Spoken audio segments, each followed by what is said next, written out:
Amém. Segundo Tessalonicenses, no capítulo 2, diz: Ora, irmãos, rogamo-vos pela vinda de nosso Senhor Jesus Cristo e pela nossa reunião com Ele, que não vos movais facilmente do vosso entendimento, nem vos perturbeis, quer por espírito, quer por palavra, quer por epístola, como de nós, como se o dia de Cristo estivesse já perto. Ninguém de maneira alguma vos engane, porque não será assim, sem que antes venha a apostasia e se manifeste o homem do pecado, o filho da perdição, o qual se opõe e se levanta contra tudo que se chama Deus ou se adora, de sorte que se assentará como Deus no templo de Deus, querendo parecer Deus. Não vos lembrais de que estas coisas vos dizia quando ainda estava convosco?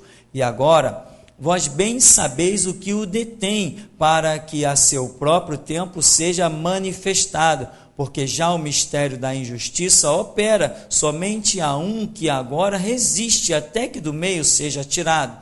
E então será revelado o iníquo, a quem o Senhor desfará pelo assopro da sua boca e aniquilará pelo esplendor da sua vinda. A esse cuja vinda é segundo a eficácia de Satanás, com todo poder e sinais e prodígios de mentira, e com todo engano da injustiça, para os que perecem, porque não receberam o amor da verdade para se salvarem, e por isso Deus lhes enviará a operação do erro, para que creiam a mentira, para que sejam julgados todos os que não creram a verdade, antes tiveram prazer na iniquidade. Amém. Pode sentar.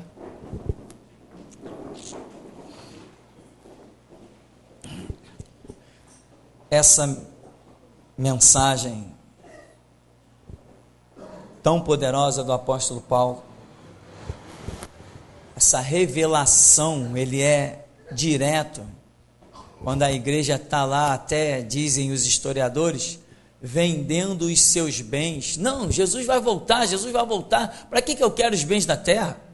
Estavam vendendo as suas casas, suas propriedades, fazendas, e estava havendo um tumulto generalizado. Aí Paulo diz assim: calma aí, não é bem assim não, Jesus vem, mas Paulo apresenta um discernimento imenso, não é agora, ele vem sim, mas pode botar a mão no arado e trabalhar, porque ele não vem agora.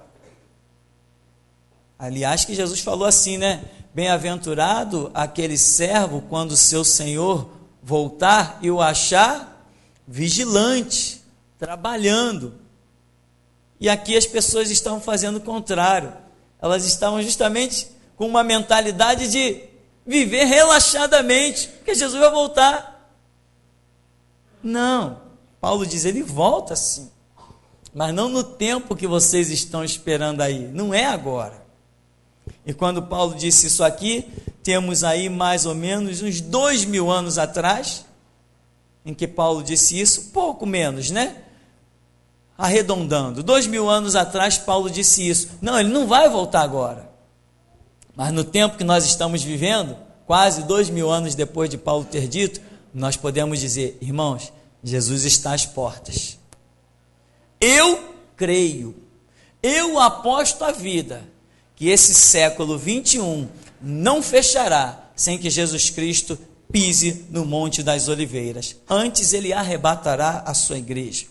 Deixará o anticristo reinar o seu período de 7 anos e depois ele pisa no Monte das Oliveiras para implantar o milênio. Enquanto Paulo dizia aqui, há quase 2000 anos atrás, a vinda do Senhor não vai ser agora. E Paulo deixa um sinal, e tudo que Paulo diz aqui, se você conferir os ditos do Senhor Jesus, de Pedro, de João, de Tiago, do apóstolo Judas, você vai chegar à conclusão dessas mesmas observações, desse mesmo ponto de vista, desta mesma fé, deste mesmo conhecimento, desta revelação, desta profecia. Só que Paulo ele é mais completo, por isso eu estou usando esse texto, ele é mais detalhado no uso das palavras. Então Paulo está dizendo, eu sei que Jesus vem.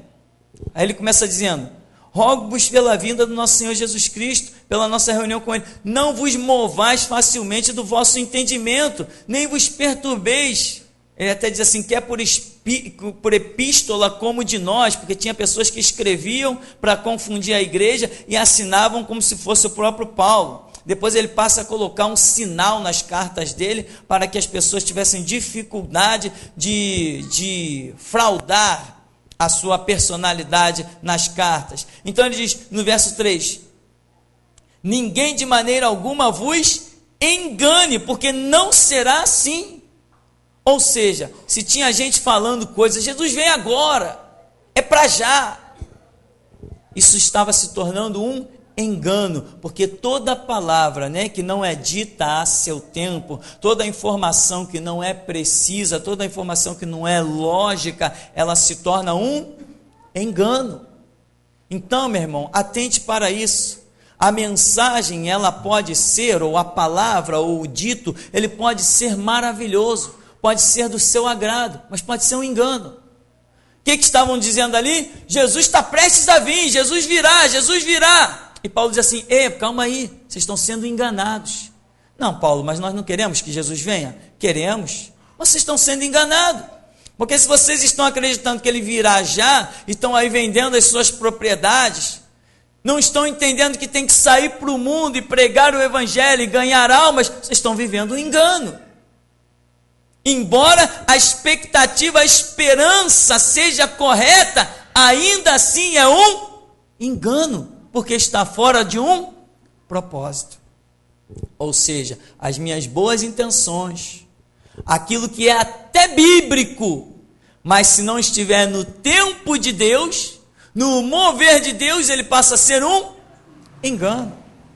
E quanta gente está vivendo um engano. Quer ver? Só um exemplozinho rápido.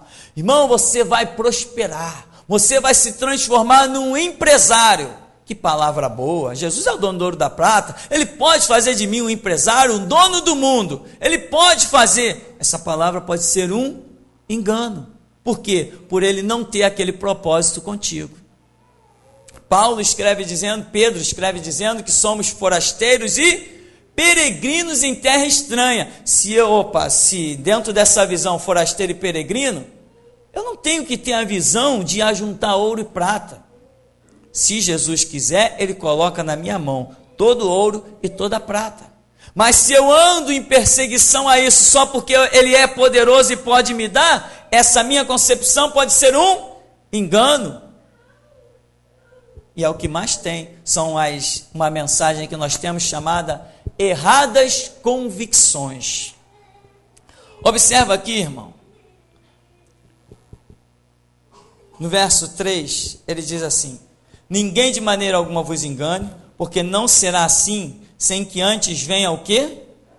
A apostasia, e se manifeste o homem do pecado, o filho da perdição. Quando você vai ao dicionário, examinar essa palavra aí, pouquissimamente usada no mundo, apostasia, você chega à óbvia conclusão de que significa alguém que professava uma fé, uma ideologia e de repente dá as costas para essa fé, para essa ideologia.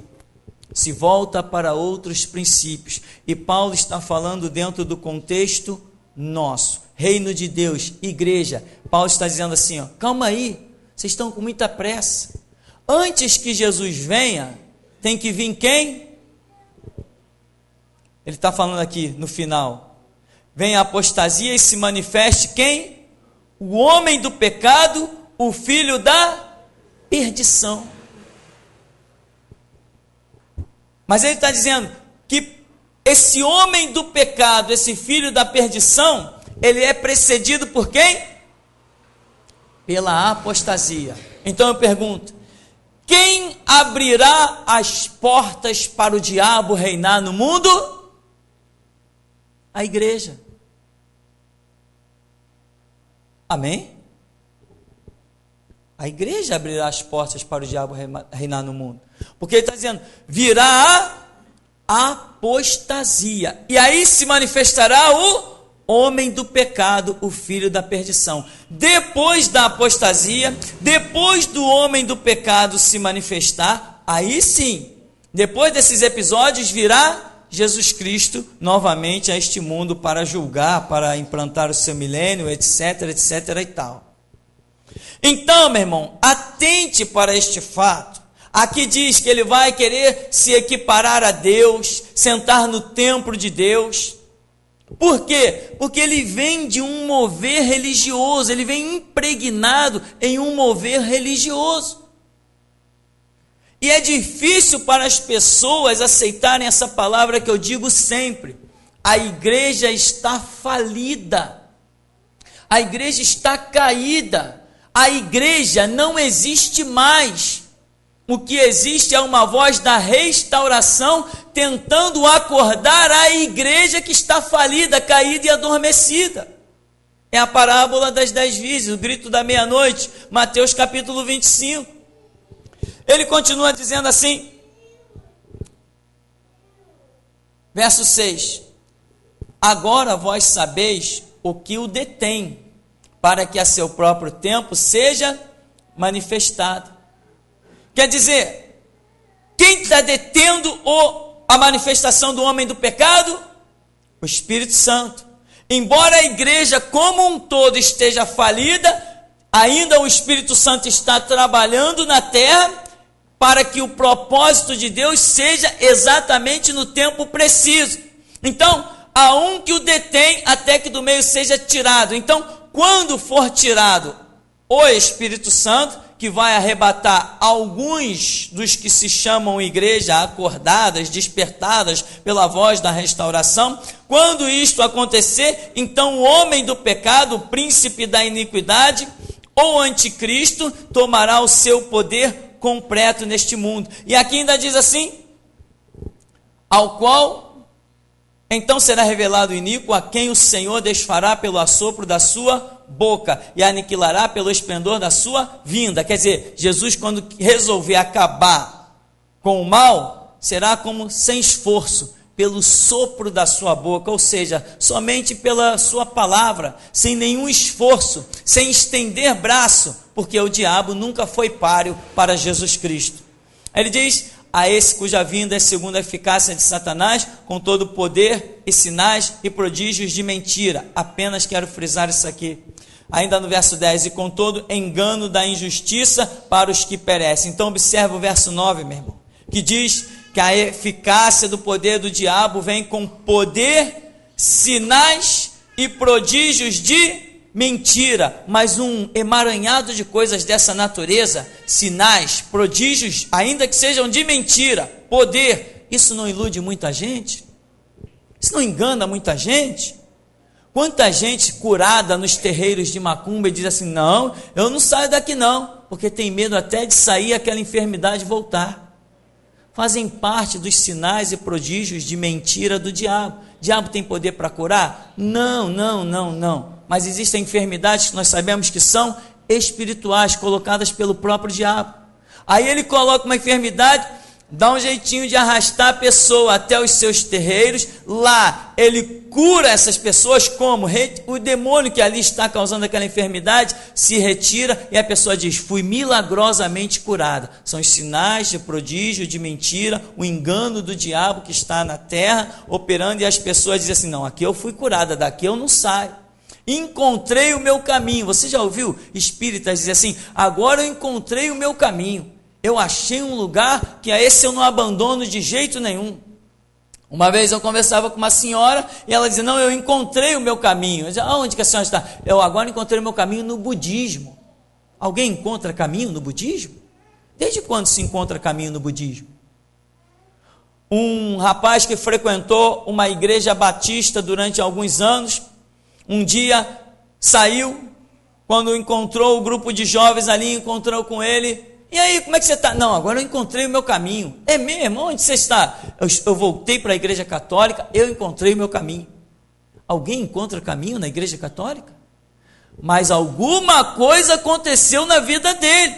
São os sinais de poder, sinais, prodígios de mentira que o diabo vai operando e ilude as pessoas. Por isso diz a Escritura: nós conheceremos a verdade e a verdade nos libertará. Nós precisamos de libertação. Então, irmão, Paulo descreve aqui, e ele diz assim, eu quero ainda frisar com você no verso 7, que diz: porque já o mistério da injustiça opera, somente a um que agora resiste, até que do meio seja tirado. Então, nós que temos o Espírito Santo, somos vistos por Jesus Cristo como a resistência. Nós somos a resistência para que o mal não tome o domínio completo. Mas Paulo diz, depois que o Espírito Santo sair, e automaticamente a Bíblia diz que nós somos templo do Espírito Santo, nós que estivermos de acordo com a palavra no momento do arrebatamento, também sairemos com o Espírito Santo. Depois disso, então, aí o príncipe deste mundo tomará o seu lugar completo e vai massacrar muita gente. E aqui nós vimos que a apostasia dá seguimento ao reinado do anticristo. O que é apostasia? Negar a fé, negar a guerra, negar a batalha, negar a soberania de Deus. E a respeito disso, o grande exemplo são as Assembleias de Deus, que negaram a fé completamente, permitindo que os sistemas humanos façam parte das suas estruturas agora. E o que vai acontecer? Quando a igreja, os crentes que estiverem na vontade forem arrebatados, aqueles que ficarem, aqui diz que o diabo se voltará contra eles e vai massacrá-los. Então nós temos que lutar, sermos a resistência. Mais vale ser morto, mas ser morto no propósito de Deus, do que ficar aí com vida e tendo negado a eficácia do poder de Deus. A respeito dessa manifestação, dessa vinda do anticristo, nós temos Apocalipse capítulo 6, eu queria que você fosse lá, Apocalipse capítulo 6, porque é o mesmo cenário, quando o anticristo se manifestar, aí aqui em Apocalipse capítulo 6, já vem descrevendo alguns outros detalhes, diz: havendo o cordeiro aberto dos selos, olhei e ouvi um dos 4 animais que dizia, como em voz de trovão, vem e vê. E olhei, e eis um cavalo branco, e o que estava sentado sobre ele tinha um arco, e foi-lhe dada uma coroa, e saiu vitorioso e para vencer. Vem a apostasia, vem o anticristo. Mas como é que ele vem? Aqui nós vemos os 4 cavaleiros de Apocalipse, aqui em capítulo 6.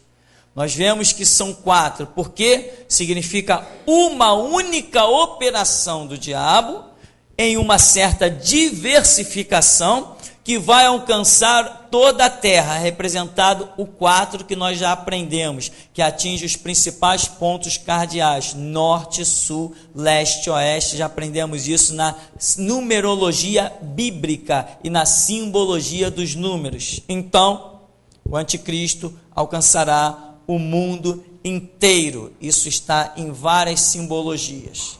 Agora, irmão, aqui diz que ele sai com um cavalo branco. Pois bem, o branco é símbolo da paz. Mas o cavalo é símbolo de quê? Da guerra. O cavalo é símbolo da guerra, mas o branco é símbolo da paz. A primeira investida do anticristo, quando ele firma o seu reinado, ele vem fazendo guerra através da paz. E aqui diz que ele vai reinar, diz que foi-lhe dada uma coroa. Quem tem a coroa tem uma posição de rei. Então, recapitulando, nós estamos diante do branco, que é a paz, mas estamos diante do cavalo, que é a guerra. E diz que ele saiu vitorioso e para vencer tinha um arco, foi-lhe dada uma coroa. Todas essas simbologias. E aí eu quero dizer para você como que o anticristo vai estar se colocando neste mundo. As alianças da globalização as alianças entre as nações já fazem parte desse sistema que o anticristo está montando. Nós sabemos que os blocos comunistas estão se aliançando. Nós sabemos que o comunismo está saindo como uma praga, invadindo todas as nações. As faculdades estão abrindo as portas direto para as preleções do comunismo. Existem livros exaltando o comunismo, livros esses que estão fazendo parte dos estudos das pessoas que fazem faculdade. Hoje o comunismo é um cartão postal em muitos lugares, pessoas defendendo Marx, aquele assassino, Lenin, tem pessoas defendendo até Hitler. O ser humano tem a cabeça muito vazia. Então, esse é um detalhe. A falsa paz, que é representada por este cavalo, vai estar invadindo muitos lugares. Eu estou lendo, estou pesquisando, estou anotando os pontos principais. Foi montada pela UFRJ uma cartilha sobre o homossexualismo, eles preferem chamar de homossexualidade. Então, é a educação sexual nos colégios. Isto é uma obra do diabo. Pelo conteúdo da cartilha que eu tenho, vê-se que é uma obra do diabo. Obra do diabo é guerra, mas o cavalo que aqui nós temos é um cavalo que ele está de branco. Então é uma guerra, mas quando se olha para ele, se vê o branco representando uma paz que nós sabemos é a falsa paz. Atente, preste atenção, se concentre, tenha paciência e ouça. Nesta cartilha que exalta o homossexualismo, lesbianismo e tenta dar uma definição diferente para essas coisas, dizendo que não é mais considerado nem doença, que não sei o quê, e nós cristãos sabemos muito bem que o homossexualismo, lesbianismo, não tem nada a ver com doença, tem a ver com possessão demoníaca, nós sabemos bem disso, e aí estão vários depoimentos espalhados pelo mundo afora a respeito disso, pessoas que se converteram e se libertaram disso, e que dão testemunho claro de que eram possuídos por demônios, influenciados por demônios, que ouviam vozes e sentiam uma força sobrenatural no seu corpo, que os impelia a ter sentimentos lascivos e pecaminosos e aberrativos. Sabemos muito bem. Na cartilha confeccionada lá pelos diretores da UFRJ, tem coisas tipo assim: o que você prefere ver no pátio do colégio? Dois meninos se batendo, brigando no pátio do colégio, ou dois meninos trocando beijos e abraços? Ou seja, lá vem o cavalo branco. Isto é uma guerra contra os princípios de Deus, é uma guerra contra a santidade, é uma guerra contra a criatura que Deus amou, que é o homem, que Jesus Cristo derramou seu sangue para redimi-lo. É uma guerra, mas a palavra é de paz. É uma guerra. Não é uma guerra? Ou nós vamos aceitar, se essa cartilha vir parar dentro dos colégios dos nossos filhos adolescentes? Quem de nós vai ficar calado? É guerra ou não é guerra? Mas a palavra não é de guerra, a palavra é de paz. Outra frase que tem nessa cartilha diz assim, deixa eu ver se eu recordo, que eu não anotei, uma frase bem impressionante. Sim, os homossexuais são mais sensíveis e são ótimos amigos. Isso é uma cartilha, irmão, que ela visa adestrar o professor e o professor influenciar os alunos, os adolescentes. Essa palavra é de guerra ou é de paz? Para nós, ela é de guerra. É o cavalo é símbolo da guerra. Mas, para o mundo que não conhece Jesus Cristo, essa palavra é de paz. Muita paz. Você está entendendo que é o primeiro cavalo, o cavaleiro no cavalo branco, que dá início ao reinado do anticristo? Tem outras coisas. Diz assim, Não se pode discriminar uma pessoa por ser homossexual.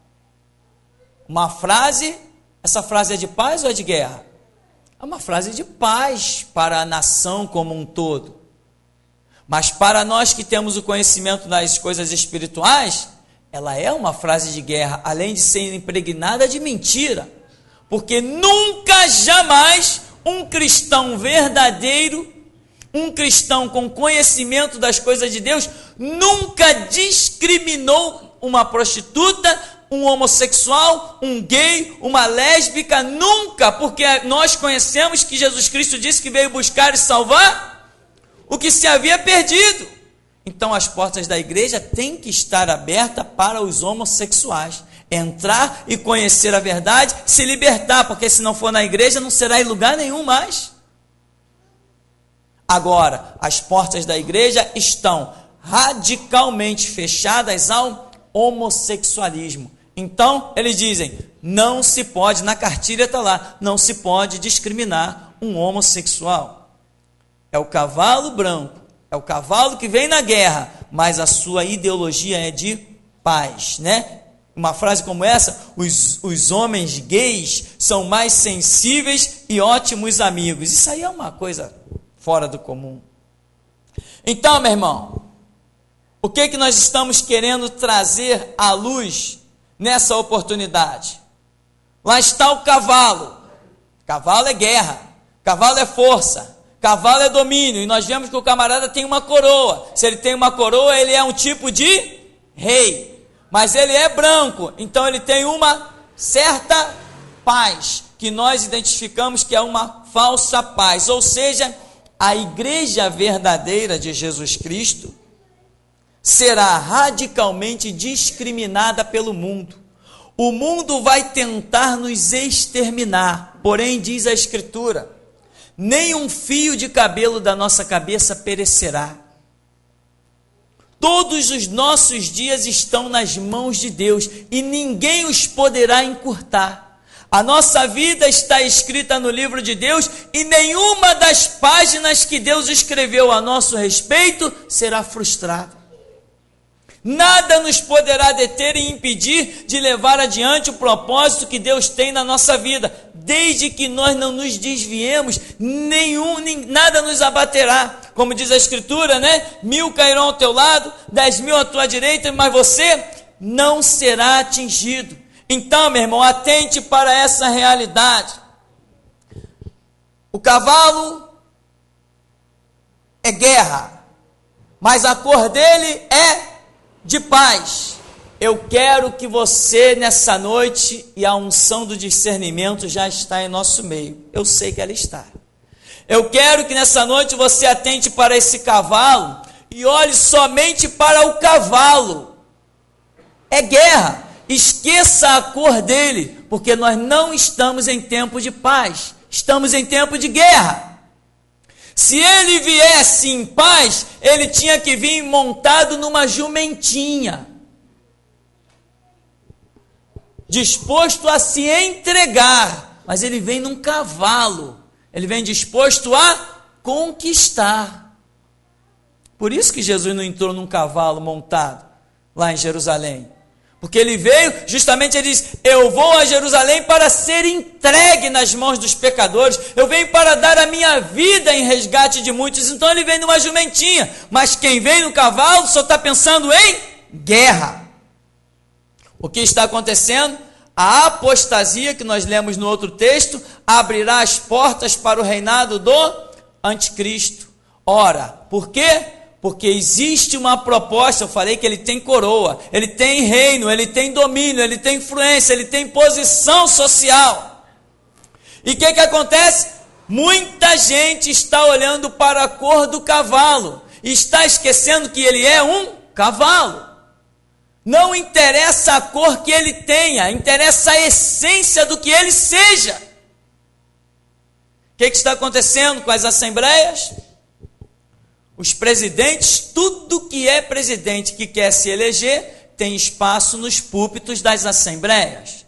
Todas as igrejas estão apadrinhadas pela figura de um político. Por quê? Porque eles estão olhando para a cor do cavalo, que é branca.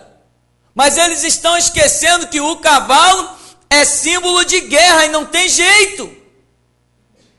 Muita gente está atentando somente para a cor, que hoje o mover é de paz.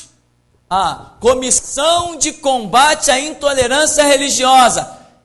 Isto é guerra ou é paz? É paz. Não é uma palavra de paz? Cada um na sua. Ora, eu vi um pastor presbiteriano, pastor, usar esse título para um presbiteriano, me desculpe, mas é piada. É piada. Só piada. No reino do meu Cristo não tem maçom. É piada.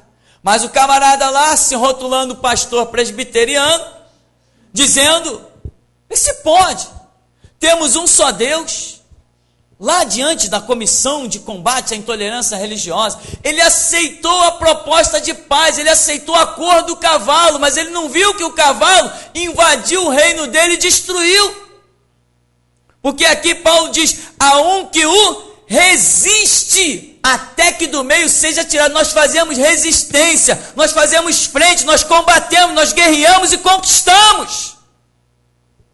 E o homem dizendo lá, não, todos nós diante da internet, da televisão, nós, um hipócrita intitulado pastor presbiteriano, nós não discriminamos nenhum, porque todos nós servimos o mesmo Deus de maneira diferente, mas o desgraçado nunca botou um alguidar dentro da igreja dele. Nem vai ficar feliz se os membros dele passarem aí para o cemitério comer cadáver, nem botar despacho na porta do cemitério. Mas ele diz, temos o mesmo Deus. Por quê? Porque ele aceitou a cor do cavalo. A cor do cavalo é muito agradável, mas o bater das suas patas é terrível. Então, meu irmão, este é o tempo que nós estamos vivendo. O cavalo branco, não surgiu ainda. Mas o mover que o trará já está sobre a terra. É a apostasia. Pessoas dando ouvidos a doutrinas de demônios. É o sal ungido, a rosa ungida, o sapato ungido, é a caneta ungida. É a pedra que veio do Rio Jordão, é não sei o que veio do inferno, é a fogueira santa de Israel, é a fogueira santa do inferno, é um monte de mentira. A apostasia, as portas para o anticristo passar já estão escancaradas, já estão abertas, e lá vem o anticristo, e o mover dele já chegou, embora a presença ainda não tenha chegado, mas Paulo diz assim, o mistério da injustiça já opera, e ele falou isso há quase 2000 anos atrás, mas ele diz, tem resistência, tem alguém que resiste, e graças a Deus que encontra alguém para resistir, milhares e milhares têm sido salvos ao longo dessa resistência, e nós declaramos que até aqui nos ajudou o Senhor. Então, meu irmão, tem muita coisa aí, boa entre aspas, cada um na sua. Aí você vê numa comissão dessa de combate à intolerância religiosa, você vê um cara se dizer pastor, dando o braço ao camarada que é líder de uma doutrina islâmica assassina, que eu acabei de fazer um vídeo agora com as fotos daquelas mulheres dilaceradas, jovens assassinadas a pedrada no meio da rua, crianças degolando gente. Fiz um vídeo com tudo isso. Esse vídeo vai ser um show. O vídeo é tão pesado que tem cenas que nem eu não quero olhar, eu viro a cara. E resultado, a tal da comissão, e tem um monte de gente lá no meio. A primeira comissão de combate à intolerância religiosa, foi assim que nós fomos lá presos, teve aquela história da discussão do centro lá. Resultado, naquela primeira comissão, o que tinha de igreja evangélica, Quando fotografaram, lá estavam as faixas de um monte de igreja evangélica, que para nós não é evangélico, mas estavam lá as faixas. Por quê? Porque a proposta da cor do cavalo é muito boa. A proposta de paz agrada muito os seres humanos, porque o ser humano, de imediato, ele já tem uma sensibilidade muito grande para o comodismo e para a covardia. Por isso que a Escritura diz que muitos são chamados, mas poucos os escolhidos. Por isso que no exército de Gideão tinha 32.000, mas quando Jesus mandou dizer assim, olha, os covardes voltem para casa, só sobrou 10.000. Imagina, 22.000 covardes no meio de um exército. É gente demais, covarde demais. Mas Gideão, quando olhou para o seu exército, ficou muito feliz. Com essa gente toda eu vou conquistar. Jesus falou assim, mas eu não quero que você conquiste, quem tem que conquistar sou eu. Manda os covardes ir para fora, ir embora. Eu só pelejo com valentes. A batalha de Deus é somente com valentes. Então, meu irmão, a lição dessa noite é atentar para o cavalo e não para a cor dele. Você vai ver propostas e mais propostas. Você que tem filhos pequenos para passar a adolescência dentro dos colégios, você vai examinar o caderno e o livro dos seus filhos, você vai ficar escandalizado. E quando você for reclamar daquele conteúdo lá nos colégios, simplesmente os professores vão te taxar de radical e sabe-se lá mais que título vão te dar, de fanático, e sabe-se lá se você não vai ter que até parar em delegacia. E não vai adiantar nada. Porque a proposta é de paz. É instruir as crianças a desenvolverem a sua sexualidade, seja como for. Sejam bissexuais, sejam travestis, sejam lésbicas, está tudo como proposta de paz, organizado pelos doutores da UFRJ, para que nós sejamos tragados, para que haja uma destruição geral. Nós sabemos também que enquanto tudo isso não se transformar numa Sodoma e Gomorra, o arrebatamento não acontece. Nós estaremos fazendo resistência e os resistentes serão arrebatados e o mundo será dominado pelo mal. São as pragas que serão derramadas sobre essa maligna geração. Mas nós, cristãos verdadeiros, temos que continuar na resistência.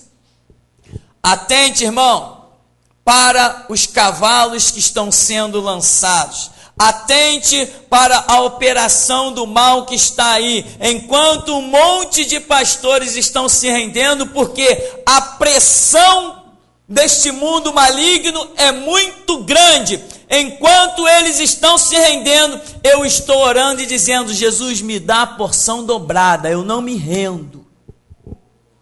Jesus, me dá a tua graça, me dá o discernimento, me deixa ver, me deixa enxergar aonde está o mal, aonde está o erro, aonde está o pecado e aonde o Senhor quer atingir com as flechas que estão nos meus lábios. Todo mundo está se rendendo, todo mundo está se entregando, todo mundo está sendo acabado, tragado pelas propostas de paz. Este púlpito não proclama paz, nós proclamamos guerra, porque o diabo vem montado no cavalo, ele não quer paz, ele quer guerra. E mesmo que ele ajoelhasse na minha frente pedindo paz, eu ainda assim faria guerra a ele. Porque o propósito de Deus nesses últimos dias é guerra, é proclamar a soberania de Deus. E quando eu proclamo só Deus como soberano, eu desagrado uma massa imensa, uma massa que não tem mais tamanho. Então, meu irmão, nós vamos nessa noite estar orando para que Deus dê o discernimento. Mas não é um discernimento comum, é um discernimento muito sério espiritual. Porque nesse lugar nós estaremos preparando os nossos filhos de uma maneira tão terrível e tremenda que não será nem necessário tirá-los de um colégio. Não vai ser nem necessário chegar lá no colégio e reclamar sobre uma cartilha. Os nossos filhos não vai ser preciso. Quando o professor abrir a boca para exaltar o diabo, Jesus terá uma espada afiada lá dentro da sala de aula, que são os nossos filhos. Nós vamos prepará-los para isso. Agora, eu quero convocar a igreja à oração, a clamor, a empenho. Sabe, quando o soldado vai para a guerra, ele tem que sentir o peso da armadura, ele tem que aprender a manejar a espada, ele tem que saber se fortalecer psicologicamente, fisicamente, e é isso que nós vamos fazer neste lugar.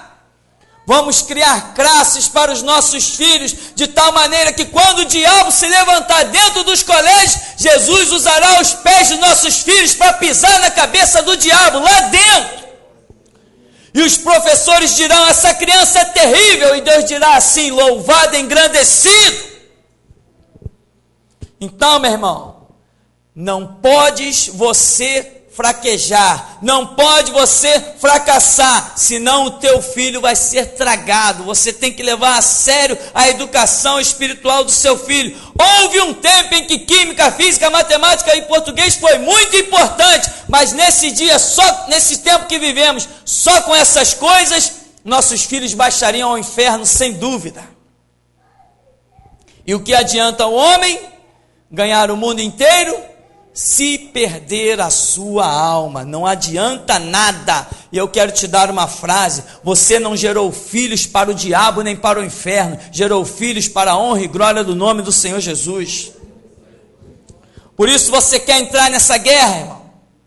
Você quer reconhecer nessa noite que as suas orações têm sido meio medíocres? Você quer reconhecer nessa noite que o seu tempo de leitura da palavra tem sido um horror, uma aberração, um desrespeito a Cristo Jesus? Você quer reconhecer isso? Você quer reconhecer que você precisa entrar na guerra, precisa entrar na batalha, você precisa ter o seu tempo de oração, o seu tempo de instrução, você tem que parar com os seus filhos, não pode deixar tudo nas minhas costas. Eu faço a minha parte aqui, mas uma aula uma vez por semana não é o bastante para que um guerreiro se levante. Um guerreiro de verdade, ele treina todo dia. Não é isso que o Estado faz com os nossos filhos no colégio? Não taca a informação errada na cabeça deles o tempo todo? Nós somos a resistência. Aleluia! Nós vamos estar preparando os nossos filhos. Deixar a pena de Deus voar e se alojar nos lábios dos nossos filhos. Eles terão a língua afiada como a pena de um destro escritor. É isso que Deus tem nos chamado nesses últimos dias. No começo, quando Deus começou a mostrar que ia haver uma onda de mal invadindo os colégios, eu falei assim: Senhor, que trabalho, nós precisamos montar um colégio para proteger os nossos filhos. Deus falou assim: não vai fazer nada disso, vai montar um colégio sim, para nossos filhos serem aptos para guerrear lá fora, e não para fugir da guerra, pois eu tenho chamado soldados para a batalha. A visão de fugir, a visão de correr, não compactua com o Espírito Santo. O cavalo é guerra, não interessa a cor que ele tenha. O que não procede da Escritura, procede do reino de Satanás. Nós somos a resistência. Irmãos, sendo a resistência, estamos alcançando almas, ou melhor, estamos alcançando mentes que estão sendo libertas no mundo inteiro. E tem mais. No próximo ano, quando ouvirem falar no nome desse ministério, vão tremer. Sabe o que é alguém ouvir e tremer? Vão tremer. Quando você disser assim: eu sou membro da geração Jesus Cristo, vão tremer. Só em você mencionar isso, porque o que Deus está fazendo conosco é algo muito tremendo. Dentro de mais poucos dias, na virada desse novo ano que vem aí, esse ministério vai ter uma repercussão tão violenta que não vai ter nenhum crente de outra denominação que ousará questionar um cristão da geração Jesus Cristo. Eles verão claramente que o nível que nós nos encontramos, eles estão muito longe e nunca vão chegar nele.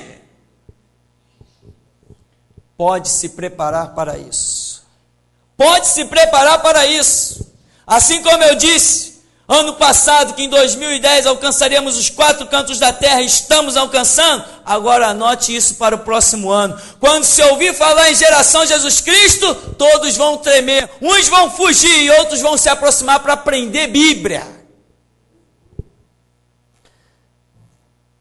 O que queremos deixar claro é que o mover do cavalo branco já está aí. Na sequência do livro de Apocalipse, diz que vem o cavalo vermelho, ou seja, é guerra. E como eu falei, são 4, é guerra aos 4 cantos da terra. Até aqueles que um dia apoiaram o diabo, quando cair na real vai ser tarde demais. O grande exemplo são as Assembleias de Deus, que estão apoiando o diabo de todas as maneiras, mas o dragão tem uma cauda, e cauda é símbolo de traição. Quando vier o cavalo vermelho, depois do arrebatamento, as próprias Assembleias de Deus pagarão um preço alto. O número de milhares e milhares que baixarão o inferno dos assembleianos que hoje venderam o nome de Jesus Cristo para a política e pisaram no sangue de Jesus Cristo, eles vão pagar muito caro. Mas nós não. Nós estaremos com Cristo Jesus, quer passando pelo martírio ou passando pela porta do arrebatamento, porque nós somos a resistência. Nós não nos curvamos, nós não nos vendemos e nós não negociamos com o sangue de Jesus Cristo. Então, meu irmão, o mover que hoje já está em nosso meio, que eu falo, no mundo, o mover que hoje já está é o do cavalo branco. E olha quanta guerra. Por que fomos presos? Qual foi a acusação?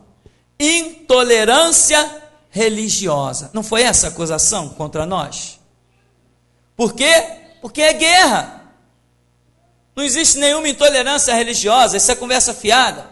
Mas o delegado disse o quê? Sou delegado e sou espírita. Eu armei para você. Ué, mas ele não é membro, não é um dos dirigentes principais da Comissão de Combate à Intolerância Religiosa? Como é que ele designa toda essa intolerância contra mim? Porque, na verdade, ele está sendo um dos representantes do cavalo. A paz que ele proclama é falsa e é muito falsa. Amém? E até aqui nos tem ajudado, Senhor.